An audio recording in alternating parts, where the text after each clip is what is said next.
Assalomu alaykum aziz obunachilar. Bugungi lokatsiya Jerako'yladan kvartiramiz Vatan to'xonida joylashgan ekan. Görüşler mümkün obunachilarimiz hammaga qulaylikga ega. Bolalarga avto parkovkalaridan bor. Yine domuz 9 qavatda tashkil topgan ekan. Liftlar ham ishlab turibdi. Faqat oila qo'yiladi. Kamchiliklari bilan taxlab beradi. Bu yerda xolodilnik, shkaf hamma taxlab beriladi. Obunachilar challar bilan to'liq tushuntirib o'tsak. Kvartal to'liq tushuntirib o'tsak 3-qavatda Yumuş xonamiz yine, uni tarafına olanlarımız bu. Durum oshxonamiz balkoniga kamchiliklari bo'lsa taxlab beriladi. Bu xonamiz spalniga joylashgan ekan obunachilar. Devorlarimiz fonda oyoq tenlamayapti bu.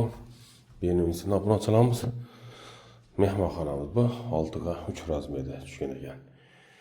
Shunda yangi dom lokatsiya Vatan to'yxonasi xalqaro City lift ishlab turdi. Kimga qiziq bo'lsa aloqa uchun nomer istaman 88 31 70 70 bilan. Sağ olun.